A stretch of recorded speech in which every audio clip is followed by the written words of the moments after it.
मैं उस लड़की को रोज देखता था। वो मुझे बहुत खूबसूरत लगती थी। लेकिन आज ना जाने क्यों मैं उसका पीछा करने लगा। वो कहीं जा रही थी और बिल्कुल अकेली थी। मेरी नीयत गलत नहीं थी।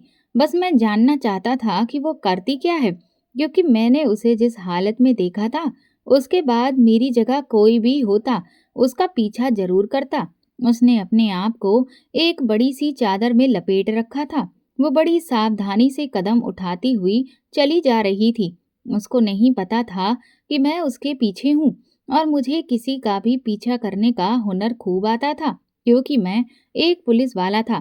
थोड़ी देर के बाद ही वो एक झुग्गी में दाखिल हो गई थी। मैं हैरान था कि वो यहाँ पर क्या करने आई है, क्योंकि जहाँ तक मेरा अंदाजा था, इस इलाके में इस तरह के खेमे में तो मांगने वालों के लगाए हुए होते हैं। मुझे पता था इन खेमों के अंदर क्या कुछ होता था। मुझे चिंता होने लगी कि वो अंदर क्यों गई है। मैं जानना चाहता था आखिर अंदर क्या हो रहा है, और अगर वही हो रहा है जो यहाँ पर हुआ करता था, तो मैं उसे बाहर निकालना चाहता था। ना जाने क्यों मुझे ऐसा लग रहा था कि जैसे मेरी गैरत पर वार हो रहा है, जबकि मेरा तो उस लड़की से कोई रिश्ता भी नहीं था। थोड़ी देर के बाद ही वो बाहर निकल आई थी। उसके हाथ में कोई चीज थी जिसको उसने अपनी चादर के अंदर छुपा लिया था। लेकिन वो जो भी चीज थी हिल रही थी। मैं अब और भी हैरान हो गया था। पहले मैं उसका पीछा करते करते उस खेमे तक आया था, और अब मैं उसका पीछा करते हुए ही वापस जा रहा था कि जिस जगह पे वो रहती थी, वो जगह हमारी जेल के बिल्कुल सामने थी। आज मुझसे रहा नहीं गया और मैंने जाकर उससे पूछ ही लिया कि तुम्हारे पास क्या है, तुमने किसको अपनी चादर में छुपाया हुआ है। वो मुझे अपने सामने देखकर पहले तो डर गई थी, और जब उसने अपनी चादर हटाई तो मेरे मुंह से एक चीख निकल पड़ी, और मैंने फौरन उसे हथकड़ियां लगा दी, क्योंकि मैं चाहता था वो अब मेरे लिए ही। मैं नहीं जानता था कि उस लड़की का नाम क्या है। वो हमारी जेल के सामने बने हुए एक छोटे से मकान में रहती थी, जिसकी खिड़की से उसके घर के अंदर का मंजर साफ दिखाई देता था। मेरी अक्सर नाइट ड्यूटी होती थी, और जब तक उसके छोटे से घर की लाइट ऑन रहती, मैं अंदर के मंजर को साफ देख सकता था। मेरा टेबल जिस जगह पर पड़ा था, वहां से उसका घर बिल्कुल साफ नजर आता था। वो सड़क के दूसरी तरफ रहती थी, और सड़क के इस तरफ हमारी जेल थी। मेरी उम्र इस समय 28 साल थी, लेकिन अभी तक मेरी शादी नहीं हुई थी। मेरा नाम सत्यम चौधरी था। दरअसल मेरी शादी कराने वाला भी कोई नहीं था। एक दिन मुझे मेरे एक साथी दोस्त ने कहा, तुम क्यों उस लड़की को देखते रहते हो? मैंने कहा, यार, वो मुझे अच्छी लगती है। उसने कहा कि अच्छी लगती है तो शादी का संदेश क्यों नहीं भेज देते हो? है तो बहुत ही खूबसूरत, लेकिन काफी गरीब सी है। मैंने कहा कि गरीबी अमीरी से मुझे कोई फर्क नहीं पड़ता। मुझे एक अच्छी प्यारी सी लड़की चाहिए जो मेरा घर बसा सके, मेरे साथ हमेशा वफादार बनकर रहे, और जब मैं ड्यूटी से घर जाऊं तो अपने हाथों से गरम गरम खाना बनाकर मेरे सामने रखे। होटल का खाना खाकर मैं ऊब गया हूँ। अब भी वो लड़की हमारी आंखों के सामने ही थी। ऐसा लगता था जैसे कोई काम करने में बिजी है। मुझे महसूस हो रहा था कि शायद जमीन पर बैठकर वो कपड़े धो रही थी, क्योंकि उसका सिर्फ चेहरा ही दिखाई दे रहा था।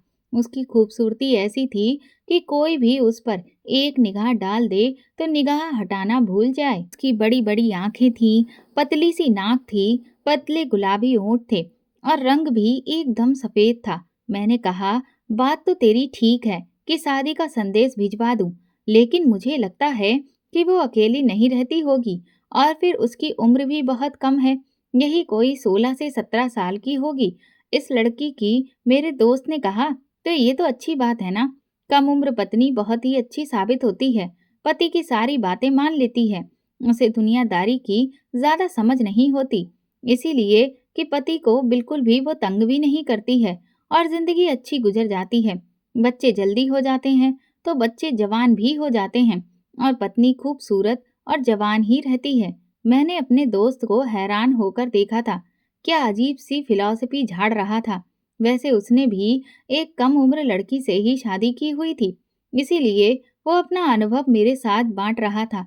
मुझे इतना तो पता चल गया था कि उस लड़की का नाम सुरभि है। मैं ये जानना चाहता था कि वो किसके साथ रहती है। अगर वो अकेली रहती थी तो फिर बात तो कुछ अजीब सी हो जाती, लेकिन अगर उसके साथ कोई बाप, भाई या उसकी माँ होती तो मैं उससे रिश्ते की बात कर सकता था। ये बात बड़ी अजीब सी थी कि मैं सड़क पर रहने वाली एक गरीब लड़की को अपनाने के लिए पसंद कर चुका था, लेकिन वो जितनी खूबसूरत थी उसे कोई भी पसंद कर सकता था। और फिर मेरे रिश्तेदार भी तो नहीं थे जो मेरा रिश्ता कहीं तय करते। मैं किसी ऐसी लड़की से शादी करना चाहता था जिसको सहारा भी मिल सके और फिर मेरा अपना घर भी बस जाए। मैं एक पुलिस वाला था, इसीलिए मेरे लिए ये सारी बातें पता लगाना इतना मुश्किल काम नहीं था। मैंने पता लगा लिया था कि उसके साथ कोई भी नहीं रहता था। वो उस घर में बिल्कुल अकेली थी। ये सुनकर मैं थोड़ा हैरान हो गया और फिक्रमंद भी हुआ और परेशान भी कि वो अकेली कैसे रहती होगी, उसका गुजारा कैसे करती होगी और क्या उसे अकेले रहते हुए डर नहीं लगता है। इतनी कम उम्र सी थी लड़की है, अकेले कैसे रहती है। फिर मैंने सोचा, डरना कैसा, अगर उसे कोई प्रॉब्लम होगी तो वो यहाँ पर भी आ जाएगी। हम है ना पुलिस वाले, हम उसकी मदद करेंगे। हमारा तो काम ही यही है। शायद हमारे सहारे पे ही वो यहाँ पे अकेली रहती थी कि उसे पता था कि सामने ही पुलिस स्टेशन है। एक दिन शाम का समय था, मैं अकेला ही बैठा था जब मैंने देखा कि वो काली सी चादर ओढ़ कर कहीं जा रही थी। न जाने मेरे दिमाग में क्या आया कि मैं उसके पीछे चल पड़ा। मैंने सोचा कुछ और नहीं तो उससे बात ही कर लूंगा। मेरा दिल भी मचल उठा था कि उससे अकेले में बात करनी चाहिए। आखिर उसके दिल में क्या है। वो चलती ही जा रही थी और आसपास भी देख रही थी, बिल्कुल ऐसे जैसे कोई चोर हो। उसने एक बड़ी सी चादर से अपने आप को लपेट रखा था। वो उसी तरफ जा रही थी जहाँ पे झुग्गियों में वो लोग रहते थे और उन लोगों की तरफ से हमें पहले भी काफी शिकायतें आई हुई थीं। मोहल्ले वालों ने कहा था कि ये लोग यहाँ पर उल्टे सीधे काम करते हैं, इसीलिए आप इन लोगों को यहाँ से हटा दें। और हमने उनको नोटिस भी भिजवाया था, तो उन लोगों ने कहा था कि बारिश होने से पहले हम यहाँ से चले जाएंगे, बस एक हफ्ते का समय और दे दो। वो लोग वहाँ से गलत काम कर रहे थे, क्योंकि ऐसे लोगों के पास खोने के लिए तो कुछ होता नहीं है, ना इज्जत ना गैरत, कुछ भी नहीं। लेकिन ये सुरभि उनके पास क्यों जा रही थी। वो झुग्गी के अंदर दाखिल हो गई तो मेरा दिल तो जैसे बैठ गया था। मैं नहीं चाहता था कि वो ऐसी गंदी जगह पर जाए। क्या वो भी इन लोगों के साथ मिली हुई थी। जैसे जैसे समय गुजर रहा था मेरे दिल की धड़कनें तेज हो रही थी। पूरे 1.5-2 घंटे के बाद वो बाहर आई और उसने किसी चीज को अपने सीने से लगा रखा था। उसे चादर में छुपाया हुआ था, लेकिन वो जो भी चीज थी वो हिल रही थी। अब वो वापस अपने कमरे की तरफ बढ़ रही थी। उसकी हालत बहुत खराब लग रही थी, जैसे कि एक एक कदम उठाना उसके लिए बहुत मुश्किल था। अपनी सारी ताकत इस्तेमाल करते हुए वो चल रही थी, लेकिन वो बहुत ही बीमार मालूम हो रही थी और मैं भी उसका पीछा कर रहा था। दिल तो किया कि मैं उसके घर में दाखिल हो जाऊं और उससे पूछूं कि तुम वहां पे क्या लेने गई थी, लेकिन उसे किस हक से पूछता। थोड़ी देर के बाद उसके घर से अजीब तरह की आवाजें आने लगीं। वो किसी से बातें कर रही थी। मैं ये देखकर हैरान था कि वो किससे बातें कर रही थी, क्योंकि वो तो बिल्कुल अकेली रहती थी। मैं अभी उसके पास जाने के सोच ही रहा था कि मुझे एक कॉल आ गई। ये मेरा ड्यूटी का समय था और मेरा जाना ज़रूरी था।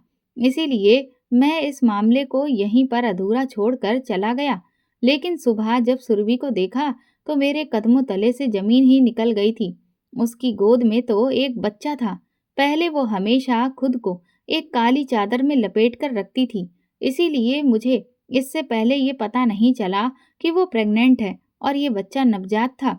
और इसका मतलब ये कि उसका ये अपना ही बच्चा था और या फिर उसने कहीं से उठाया था। मैं उन्हीं झुग्गियों की तरफ चल पड़ा था ताकि ये पता करूं कि वो लड़की यहाँ रात को क्या करने आई थी। थोड़ी बहुत पूछताछ के बाद मुझे पता चला कि यहाँ पे एक औरत रहती है जो औरतों के बच्चे पैदा कराने का काम करती है और बहुत ही मामूली से पैसों में ये काम कर देती है। उसने कहा कि हाँ, रात को एक लड़की आई थी, उम्र यही कोई 16 से 17 साल थी। उसकी तबीयत बड़ी खराब थी। मैंने उसकी मदद कर दी। उससे बदले में मुझे थोड़े से पैसे भी दे दिए थे। मैंने कहा तुम्हारे पास ये सब करने की अथॉरिटी है? तो वो कहने लगी, काहे का हक, काहे की अथॉरिटी साहब, हम तो खानदानी दाई हैं, हम तो ये काम करते हैं और फिर हमारे पास जो आता है वो पहले से ही बड़ा मजबूर होता है, गरीब होता है, हम भी थोड़े से पैसे में ही उसकी मदद कर देते हैं। आप किसी की मदद कर दें तो क्या बुरा काम है, क्या कोई पाप है? वो औरत मेरे सामने खड़ी होकर ऐसे सवाल करने लगी जैसे वकील है। मेरे पास उसके सवालों का कोई जवाब नहीं था क्योंकि वो कोई पाप नहीं कर रही थी। मैं वापस आ गया, लेकिन मुझे ये बात पता चल गई थी कि वो बच्चा सुरभि का ही था। लेकिन मैं हैरान था कि जब वो अकेली रहती थी और उसकी उम्र भी इतनी कम थी, तो फिर वो इतनी कम उम्र में माँ कैसे बन गई? मेरे दिल में तो जैसे एक शोर सा मच गया था। सारे अरमान बिल्कुल कीचड़ होकर रह गए थे। मैं तो उसे अपनी पत्नी बनाना चाहता था, उसे इज्जत देना चाहता था कि वो जेलर साहब की पत्नी कहलाती। लेकिन ये क्या, उसने अकेले रहते हुए बच्चे को जन्म दिया था, यानी उसका ये नाजायज बच्चा था। अब वो उस बच्चे को अपने साथ लिए फिरती, सुबह कहीं चली जाती थी। मैंने उसका पीछा किया तो मुझे मालूम हुआ कि वो फ्रूट मंडी में चली जाती है और वहां बैठकर फ्रूट को सेट करके और टोकरी से निकालने का काम करती है। उसे इस काम के बहुत थोड़े से पैसे मिलते हैं और खाने के लिए कुछ फल मिल जाते हैं, लेकिन वो इसी में अपना गुजारा करती है। मेरे लिए ये सब कुछ बहुत अजीब था। वो उस बच्चे को बहुत मोहब्बत करती थी, अपने सीने से लगाए रखती। मैं अक्सर उसे देखता, वो बच्चे के साथ खेल रही होती थी। बच्चे की शक्ल देखकर मालूम होता था कि वो लड़का है। एक दिन मेरे दोस्त ने मुझसे पूछ लिया कि फिर क्या सोचा है उस लड़की के बारे में, कब रिश्ता भेज रहे हो? मैंने कहा छोड़ो यार, किसी और टॉपिक पे बात करो। उसने कहा क्यों? मैंने कहा बस, मैं इस टॉपिक पर अब बात नहीं करना चाहता। समय गुजरने लगा था। हमारा तो काम ऐसा था कि ना दिन का पता चलता था ना रात का। लेकिन मैंने एक बात नोट की थी कि कुछ ही दिनों के लिए सुरभि ने वो काली चादर ओढ़ना बिल्कुल छोड़ ही दिया था, लेकिन अब उसने फिर से काली चादर ओढ़नी शुरू कर दी थी। एक दिन हमने खाना मंगवाया तो कुछ खाना बच गया था। मेरा दोस्त खाना एक तरफ को फेंकने लगा। मैंने कहा, ये क्या कर रहे हो? तो कहने लगा, यार अब ये खाना कौन खाएगा? मौसम भी गर्म है, थोड़ी देर में ही खराब हो जाएगा। मेरे दिमाग में एक बात आई। मैंने कहा, खाना मुझे दे दो। मैंने खाना एक शॉपर में डाला। उसने कहा, तुम कहाँ जा रहे हो? मैंने कहा, बाद में बताऊंगा। मैं वो खाना लिए सुरभि के घर की तरफ चल पड़ा। वैसे उसे घर का कहना ठीक नहीं था, वो तो एक छोटा सा कमरा ही था। अंदर ही उसने एक छोटा सा किचन बना रखा था। इतना तो दूर से ही दिखाई देता था कि कुछ बर्तन एक तरफ को पड़े हुए थे।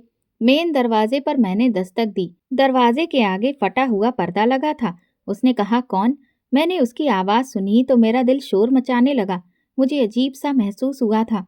शायद मैं ये आवाज़ सारी उम्र सुनने का इरादा रखता था। मैंने कहा कि मैं आपके लिए कुछ खाना लाया हूँ। अभी मैं बोल ही रहा था कि बच्चे के रोने की आवाज़ आने लगी। उसने पर्दे के पीछे से हाथ आगे बढ़ाकर खाना पकड़ने की कोशिश की। मैंने उसके हाथों को देखा।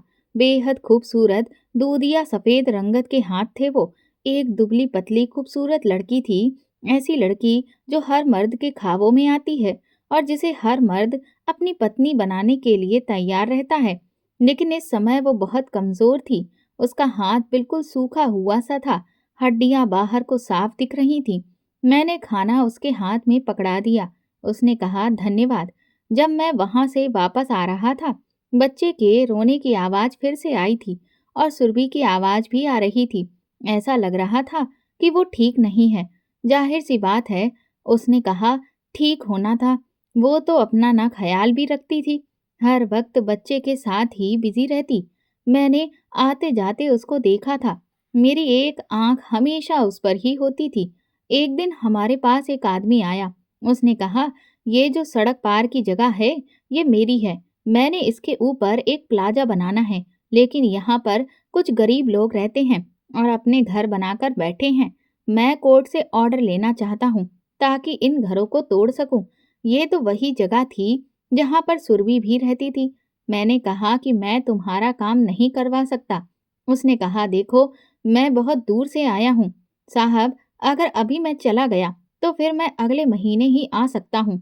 मैंने कहा, अगर तुम वो घर तोड़ दोगे तो वो लोग कहाँ पर रहेंगे?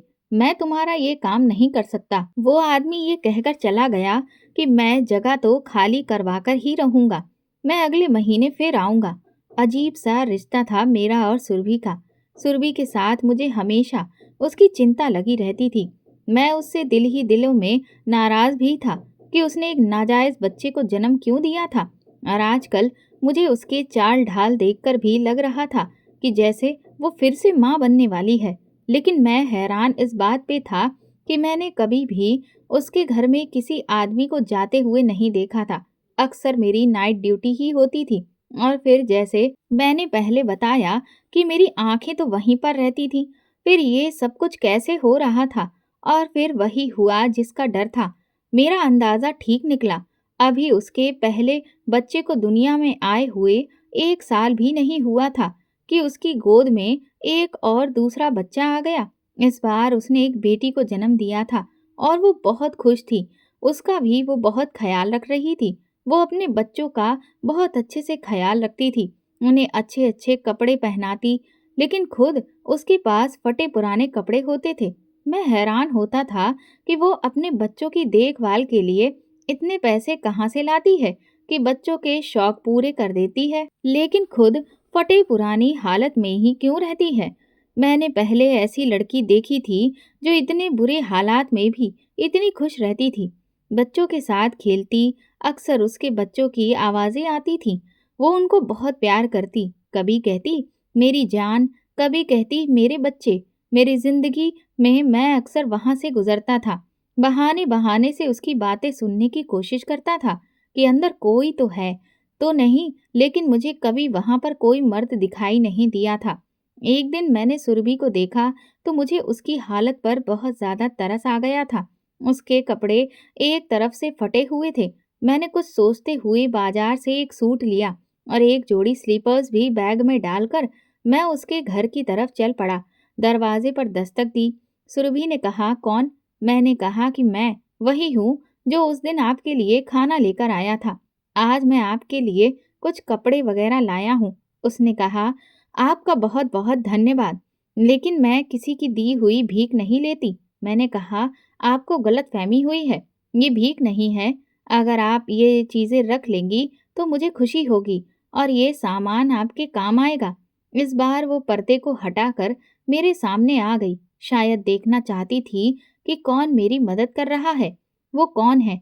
लेकिन जब मैंने उसे देखा, मेरा दिल पूरी तरह से बैठ गया था, क्योंकि वो शक्ल से बहुत ज्यादा बीमार लग रही थी।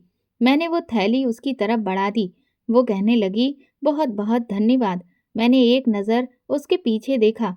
उसके घर में एक चारपाई थी और शायद इसी पर वो दोनों बच्चों के साथ सोया करती थी। एक छोटा सा किचन और बाथरूम था। इसके अलावा उसके कमरों में एक टूटी फूटी सी कुर्सी थी जिस पर उसने कुछ कपड़े रखे हुए थे। कपड़ों के ढेर के ऊपर बच्चों के कपड़े और पैम्पर्स वगैरह थे।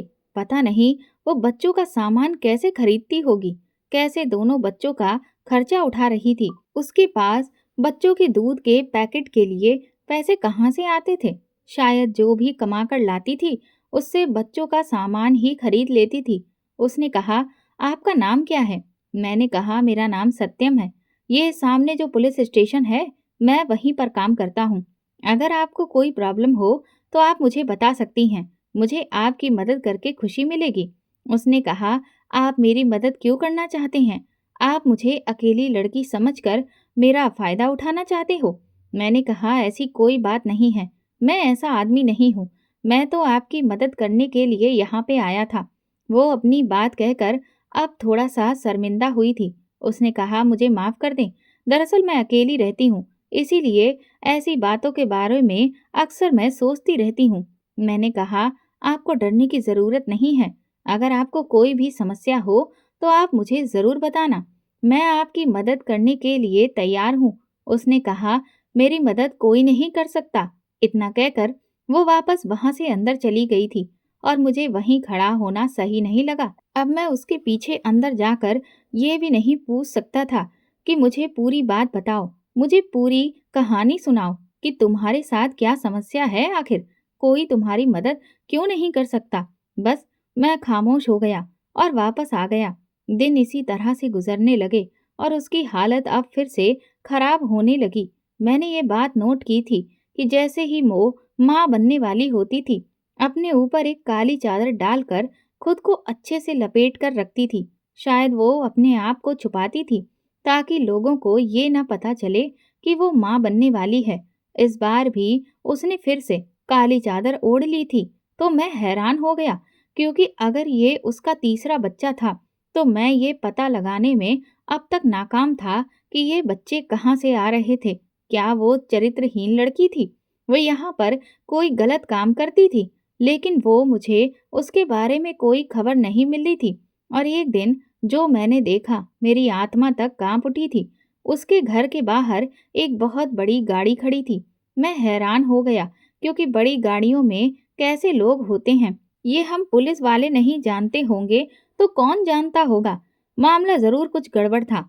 फिर मैंने सोचा कि शायद वो गाड़ी वहां पे ऐसे ही खड़ी होगी, किसी ने पार्क कर दी होगी। इसका मतलब ये तो नहीं कि उस गाड़ी वाले का सुरभि के साथ कोई संबंध हो सकता है। मेरे आगे पीछे तो कोई था ही नहीं, इसीलिए मैं नाइट ड्यूटी भी आराम से कर लेता था। इन्हीं दिनों भी मैं नाइट ड्यूटी पर लगा हुआ था, जब एक दिन मुझे उसके घर से चीखने चिल्लाने की आवाजें आई थीं। मैं एकदम से परेशान हो गया। मैं फौरन से जाकर उसकी मदद करना चाहता था, और ये मेरा फर्ज भी था, क्योंकि वो बुरी तरह से चिल्ला रही थी। लेकिन फिर भी मैं थोड़ा घबरा गया था कि ना जाने क्या बात हो गई हो। फिर भी धीरे धीरे चलता हुआ मैं उसके घर की तरफ बढ़ने लगा था।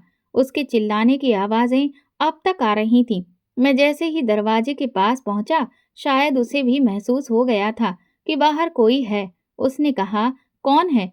मैं ये नहीं चाहता था कि वो मेरे बारे में कुछ और सोचे, कि शायद मैं बाहर खड़ा होकर उसकी आवाजें सुन रहा था और तमाशा देख रहा था।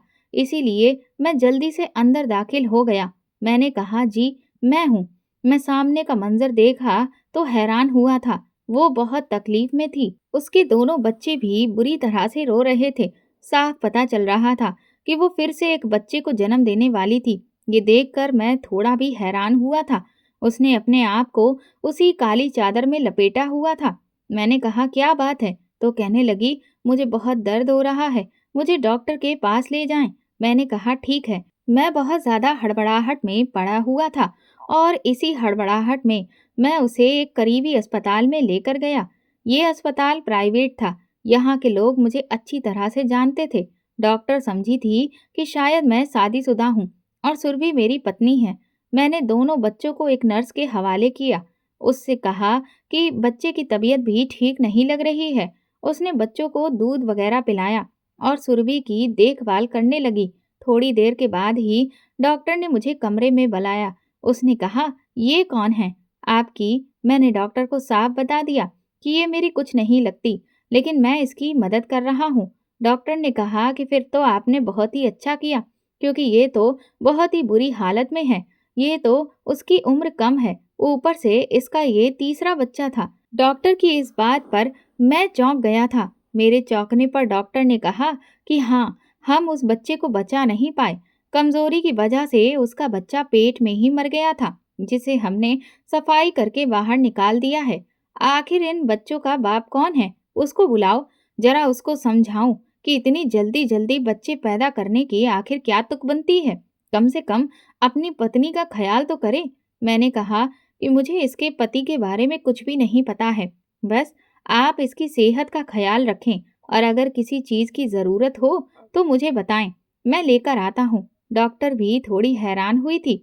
समझ गई थी कि मामला कुछ और ही लगता है, लेकिन मैं पुलिस वाला था, इसीलिए वो कुछ बोली नहीं थी। उसने मुझे एक लिस्ट लिखकर दे दी, जिसमें बच्चों का भी कुछ सामान था। मैंने कहा, आप कुछ दिन उसको यहीं पर रखें, जब तक उसकी तबीयत ठीक ना हो जाए। मैं अपने घर चला आया, लेकिन जब सुबह अस्पताल गया तो अस्पताल वालों ने एक अजीब सी खबर सुनाई। उन्होंने कहा कि वो तो 2 घंटे के बाद ही अपने बच्चों को लेकर यहाँ से चली गई थी। हम तो उसे बहुत रोकते हुए रह गए थे। आपके बारे में भी बताया कि आपने जाने से मना किया है, लेकिन वो नहीं मानी और यहाँ से ऐसे भागी जैसे अगर यहाँ से नहीं जाएगी तो ना जाने उस पर कौन सी कयामत आ जाएगी। मैंने कहा, और कुछ देखा आपने? कुछ ऐसा जो आपको शक में डाल रहा हो? डॉक्टर कहने लगी, हाँ, उसके पास एक मोबाइल था और जाने से पहले उसने किसी से बात की थी।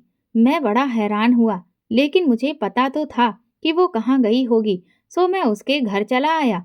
लेकिन सामने का मंजर देखकर बहुत ज्यादा अजीब लगा था, क्योंकि उसके घर के पास वही सफेद गाड़ी खड़ी हुई थी। मैंने देखा कि कोई आदमी भी था जिसने सुरभि को उस गाड़ी में बिठाया और फिर वहां से लेकर चला गया।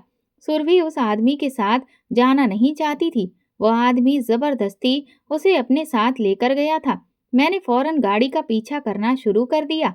वो गाड़ी बहुत बड़े बंगले के पास जाकर रुक गई, लेकिन जैसे ही वो आदमी सुरभि का हाथ पकड़कर उसे अंदर ले जाने लगा, मैंने उसको पकड़ लिया। मैं उस आदमी को अच्छी तरह से जानता था। ये तो बहुत बड़ा स्मगलर था, लेकिन हमें उसके खिलाफ कोई भी गवाह या सबूत नहीं मिल रहे थे। इसीलिए अभी तक वो कानून के हाथों से बाहर था। वो आदमी भी मुझे देखकर हैरान रह गया था। अगर सुरभि ना चाहती तो मैं उसकी मदद नहीं कर सकता था, पर उसने ठीक समय पर चिल्लाना शुरू कर दिया। वो कहने लगी, ये मुझे जबरदस्ती लेकर आया है, मेरे बच्चों को मुझसे छीनना चाहता है। मैं अपने बच्चों को इसे नहीं दूंगी। आपने कहा था कि आप मेरी मदद करेंगे, तो प्लीज मेरी मदद करें, मुझे यहाँ से ले जाएं। वो आदमी चीखता चिल्लाता रह गया, लेकिन मैंने उसकी एक ना सुनी और सुरभि को वहां से ले गया। और फिर सुरभि ने मुझे बताया कि ये बच्चे उसी आदमी के हैं। मैं एक बहुत ही गरीब लड़की हूँ, लेकिन मेरी खूबसूरती ही मेरी जान का बवाल बन गई है। मेरी माँ इस आदमी के यहाँ पर काम करती थी और अपनी माँ के साथ मैं भी चला जाया करती थी।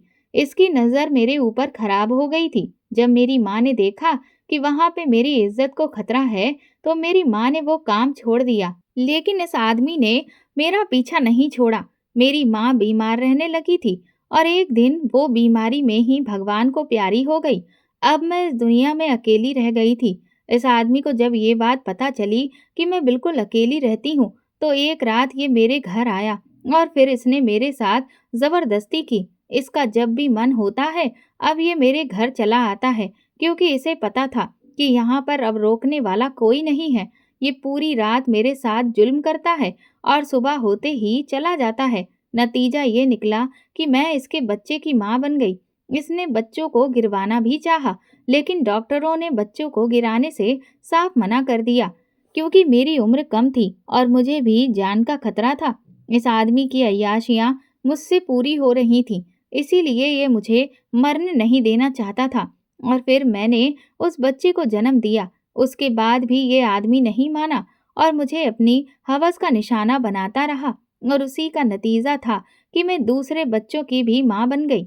इसकी शादी को 10 साल हो चुके थे और इसकी पत्नी बांझ औरत है। अब इसको डॉक्टरों ने साफ साफ जवाब दे दिया है कि इसकी पत्नी कभी भी माँ नहीं बन सकती है, और अब इसीलिए ये मेरे बच्चे मुझसे छीनना चाहता है। मुझे अपने बच्चों से बहुत प्यार है, मैंने उन्हें जन्म दिया है। मैं ये बच्चे उस आदमी को नहीं देना चाहती।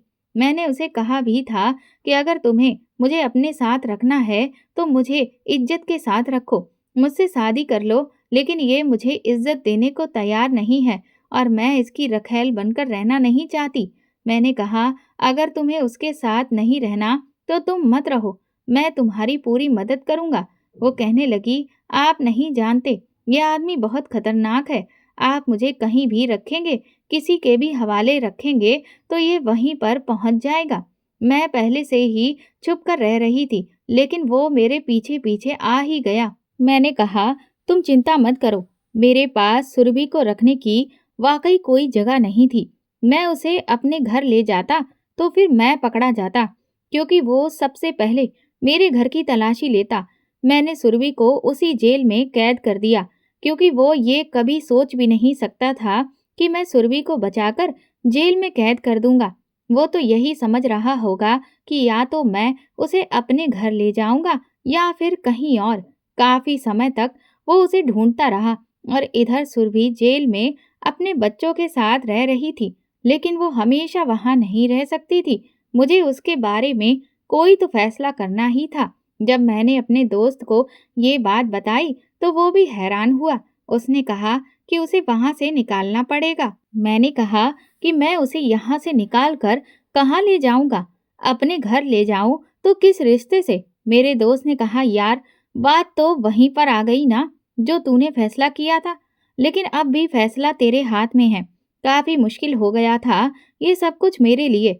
मैंने कहा, अगर मर्द चाहे तो उसके लिए कुछ भी मुश्किल नहीं होता। मेरे दोस्त ने मुझे अजीब सी नज़रों से देखा था और कहा, तू अब भी उसके साथ और उसके दोनों बच्चों के साथ रह सकता है? मैंने कहा, हाँ, वो एक मजलूम लड़की है, उसके साथ जुल्म हुआ है और हमारा काम समाज से बुराई को खत्म करना है, बल्कि मजलूम और बेसहाराओं को सहारा भी देना है। मैंने सुरभि से शादी की बात की तो बेचारी लड़की रोते रोते मेरे कदमों में गिर गई। उसने कहा कि आप अपनी जिंदगी बर्बाद मत करें, मैं इस काबिल नहीं हूँ। लेकिन मैंने उससे शादी कर ली। अब वो मेरे घर में है और वो दोनों बच्चे भी मेरे घर में पल रहे हैं। अब वो आदमी भी कुछ भी नहीं कर सकता, क्योंकि सुरभि मेरी पत्नी बन चुकी है। अगर वो ज्यादा हाथ पैर मारेगा तो खुद ही कानून की नजर में आ जाएगा। आप लोग ही बताएं, क्या मैंने सही किया या गलत? क्योंकि इसके अलावा मुझे कुछ समझ में नहीं आया था। मेरे दिल में एक अच्छे काम का जज्बा भी था और शायद मोहब्बत भी थी, जिसे मैं समझ नहीं पाया था। और इन जज्बातों ने ही मिलकर ही मुझे ये फैसला करवाया था। दोस्तों, अगर आपको हमारी कहानी पसंद आई है तो कमेंट करके ज़रूर बताएं और वीडियो को लाइक करके ज़्यादा से ज़्यादा शेयर करें। चैनल पर नए हैं तो सब्सक्राइब करें और हाँ, नोटिफिकेशन बेल को ज़रूर दबाएं ताकि अगली अपडेट सबसे पहले आपको मिले। धन्यवाद।